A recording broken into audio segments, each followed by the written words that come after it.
Prénom Hugo, nom Gaston, défaut trop fort. Hugo Gaston en 8ème de finale à Paris, bientôt top 10, ça se fête et on va le faire dans cette vidéo. Au programme également Tsitsipas hué car il a abandonné et le choc de la journée, sauf pour Guy Forget, tourne à l'avantage d'Alcaraz. C'est votre programme succulent de votre nouveau digest de Paris et on attaque juste après ça.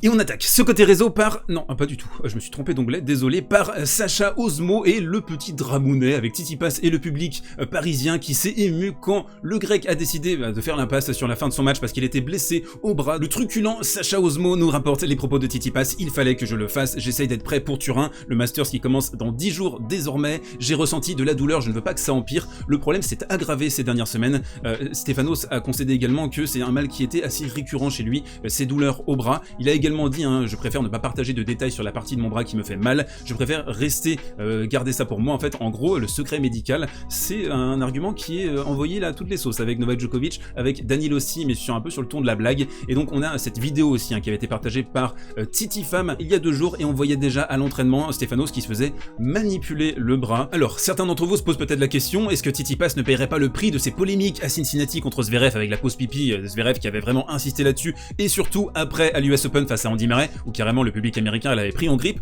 Ensuite on a eu une polémique qui avait duré pendant plusieurs semaines. Je vous rassure, non, c'est pas par rapport à Tsitsipas, c'est juste que parfois le public il est un petit peu égoïste, il a payé les prix de son billet, il veut voir les grands joueurs, et on se souvient notamment de ce 8ème de finale à l'US Open en 2019, Novak Djokovic qui abandonne au début du 3ème set, il se fait manipuler, il finit par abandonner, on voit Wawrinka qui le serre dans ses bras, et du début à la fin il se fait pourrir par le public américain, il se fait huer jusqu'à sa sortie du court, des images assez hallucinantes. En plus il avait remporté, je rappelle, 4 des 5 derniers grands chelems avant de se présenter sur cette US Open 2019, comme quoi ça n'arrive pas que à Stefanos Tsitsipas, c'est ponctuel, c'est juste le public qui avait des attentes élevées et qui est très déçu, c'est pas un problème typiquement parisien par exemple. En tout cas, et pour rester sur Stefanos Tsitsipas, je suis très curieux d'avoir votre opinion dans les commentaires, est-ce que vous le voyez capable de faire quelque chose de grand sur ce Masters qu'il avait remporté déjà en 2019? J'ai l'impression, personnellement, qu'il est un petit peu dans une crise existentielle ces derniers temps, on le lit ici, les meilleurs joueurs sont très égoïstes, ils jouent pour eux-mêmes et je suis comme ça, il essaye un peu de s'auto-convaincre que c'est un bad boy, il faut vraiment que je joue mon va-tout en vert pour le reste de la saison sur le court, il faut que je sois plus égoïste sur le court, vraiment sortir les griffes, devenir un tueur. Ça, ce sont des propos qu'il avait tenus juste avant le Masters de Paris. En violet, on joue contre les meilleurs joueurs, oui, ils sont très égoïstes, ils jouent pour eux-mêmes, et je suis comme ça aussi sur le terrain, je ne pense pas au reste du monde. Et en jaune, très important là, si on devient trop faible, on se laisse affecter par les émotions, on se laisse submerger, ce n'est pas bon pour vous. Il faut donc bloquer toutes les émotions, rester la tête froide dans l'instant, et ça, c'est une capacité que les grands joueurs ont développée. Alors, qu'est-ce que vous pensez de ces propos de Stefanos? Est-ce que vous croyez que pour être un grand joueur, on doit être comme ça, un animal à sang-froid, un tueur? Personnellement, je suis pas loin de le penser, mais c'est quand même assez déroutant. C'est très honnête de dire, ok, je vais essayer d'être égoïste, surtout connaissant un petit peu sa réputation à Stefanos. On enchaîne dans ce côté réseau avec le pétage de câble de Andrei Rublev. Regardez-moi ça, il va satelliser sa raquette, il va péter sa raquette sur la semelle de sa chaussure. Il va prendre un point de pénalité parce qu'il avait au préalable envoyé une balle, il avait crevé le plafond du cours numéro 1 avec une balle qu'il avait satellisée à la fin du premier set. Donc point de pénalité, il va essayer de parler avec l'arbitre, il va dire oui mais je me fais mal à moi, j'ai pas détérioré le cours, j'ai juste cassé ma raquette, et l'arbitre qui va lui expliquer oui t'as pété ta raquette, c'est un 2e avertissement donc tu prends un point de pénalité.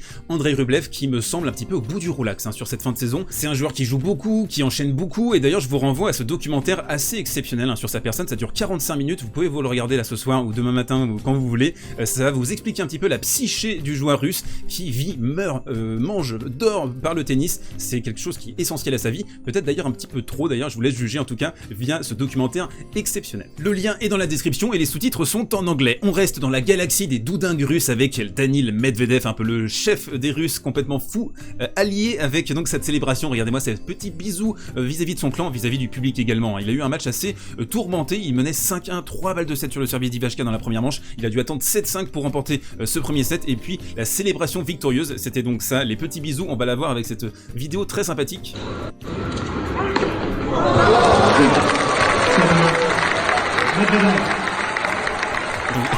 les petits bisous et le coup de genou. Daniil qui menait 40-0 sur son service pour conclure cette partie, qui a manqué soudainement 5 services consécutifs, donc il se retrouve à 40-30, deuxième balle. Petite frayeur encore une fois pour conclure cette deuxième manche. On sent une concentration chez les top players qui est assez fluctuante, avec Zverev, avec Djokovic également en cette fin de saison. En tout cas, Daniil toujours exceptionnel dans les ambiances un petit peu hostiles. Et on enchaîne avec le coin tactique. La course au GOAT a connu un épisode fondamental, fondateur peut-être, hier avec ce match entre Gaston et Carreno Busta. Hugo qui a remporté sa partie, qui est en 8ème de finale ce soir contre Alcaraz. On va parler en détail de cette rencontre, des qualités d'Hugo Gaston, des défauts aussi qui restent dans son jeu. En tout cas, c'est un joueur, je trouve déjà dans un premier temps, qui s'est épaissi au niveau physique. On sent que ça a taffé ces derniers mois, clairement. Et dans cette palette précisément, je vais vous expliquer le thème principal, la qualité principale de ce joueur qui va être dans le top 80 dès la semaine prochaine. C'est l'incertitude qu'il arrive à maintenir dans l'esprit de son adversaire. Ici, on le voit dans cette séquence à l'intérieur du court, c'est pas forcément très courant chez Hugo Gaston. Il a tellement de possibilités techniques ici. Il peut envoyer une petite amortie juste croisée là. On voit Carreno Busta qui est complètement dans l'incertitude dans cette position.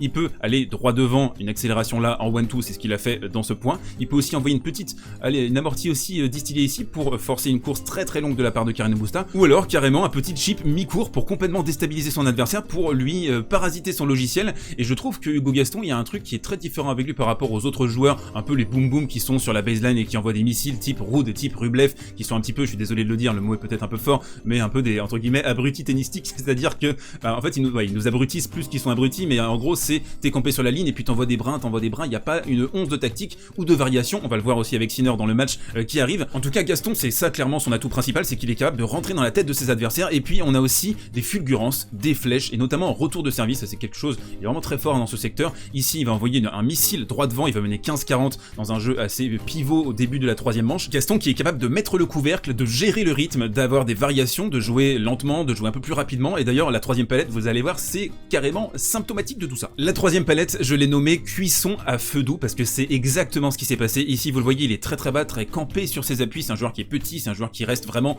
au sol généralement, même si on l'a vu faire du air Sampras pistol pit sur son match précédent contre Rinderknecht. Donc ici, vous voyez, on va avoir une feinte d'amorti, c'est-à-dire qu'il va passer sous la balle. Donc Carreno Busta va commencer à anticiper dans sa tête une petite course vers l'avant, mais non, il va rallonger au dernier moment. Donc ça va être une espèce de demi-amorti qui va atterrir ici. C'est très perturbant pour ton adversaire quand tu fais ça. On a un Roger Federer aussi qui est maître en la matière. Quand il est un petit peu ici, parfois il fait des tentatives de contre-amorti ou d'amorti, et puis paf, on passe sous la balle, on la rallonge et on la met droit devant. Donc Hugo Gaston qui va commencer sa petite cuisine à feu doux comme ça.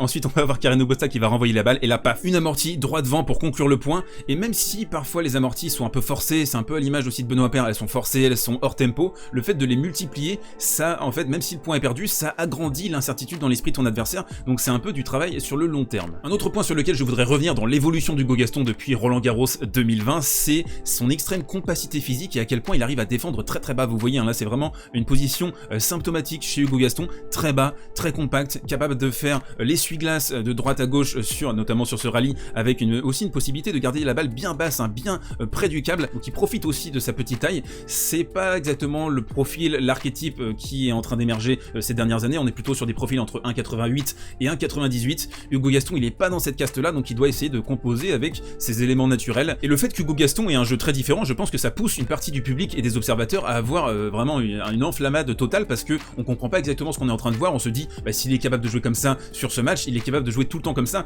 Non, c'est le problème avec Hugo Gaston, c'est qu'on a des hauts et des bas dans ses matchs. Parfois aussi sur le circuit Challenger, il est favori sur une rencontre, il la perd. On se souvient en qualification à Wimbledon où c'est du pain béni pour lui, il perd au premier tour des qualifs. Et puis on a au sein même des matchs des énormes trous, surtout sur ses jeux de service. Il est capable d'être mené 0,40 très rapidement. C'est un joueur qui sert vite et il fait pas rebondir la balle, je pense que c'est d'ailleurs unique sur le circuit. Et il a cette tendance parfois à glisser soudainement, à donner beaucoup de points, à donner des jeux au très haut niveau. Ça se paye logiquement, mais sa qualité de relance, sa créativité, le fait qu'il arrive à désactiver les logiciels adverses, fait de lui un joueur très intéressant. Alors top 10 ou pas, à la limite on s'en fout, on verra son évolution. Ce qui est important surtout là maintenant, c'est de constater que c'est un joueur qui ne s'affaiblit pas, qui ne choque pas dans les ambiances un peu survoltées où il est complètement poussé par un public. C'est un joueur qui reste jeune encore et qui est dans un profil très différent, donc on verra sa marge de progression au fur et à mesure de sa carrière. En tout cas, il y a déjà des éléments qui nous font dire que ce mec, il va en gêner plus d'un parce qu'il a un tennis très atypique. De l'autre côté du spectre, le tennis des années 2020 incarné par Yannick Sinner et Carlos Alcaraz, le match de la journée hier, sauf pour Guy Forget bien sûr. D'abord, dans un premier temps, on va aller très vite sur ses palettes. J'ai trouvé Sinner un petit peu fatigué, un petit peu fourbu,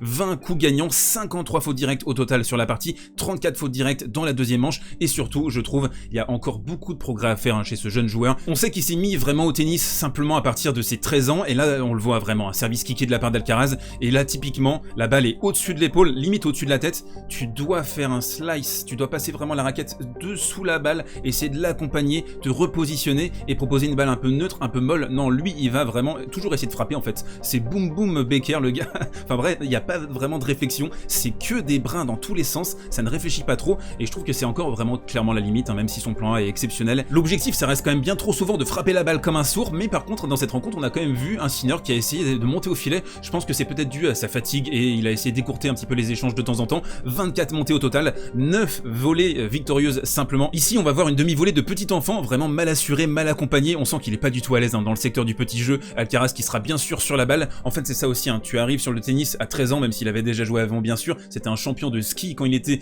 plus jeune, c'est en fait une évolution qui a été tellement rapide, tellement condensée que il y a certains secteurs qui sont complètement déficients. Alors certes sur la baseline c'est exceptionnel, mais on sent qu'il va falloir ajouter beaucoup de briques à son jeu pour pouvoir devenir un joueur plus complet, plus polyvalent, plus dangereux tout simplement. Et une question que je vous pose dans les commentaires, c'est regardez dans le top 10, on a du Ruud, on a du Sinner, on a du Rublev, des joueurs qui sont sur la baseline, qui savent pas trop faire grand chose avec la balle quand ils sont dans des positions un peu techniques, c'est-à-dire mi-court, etc.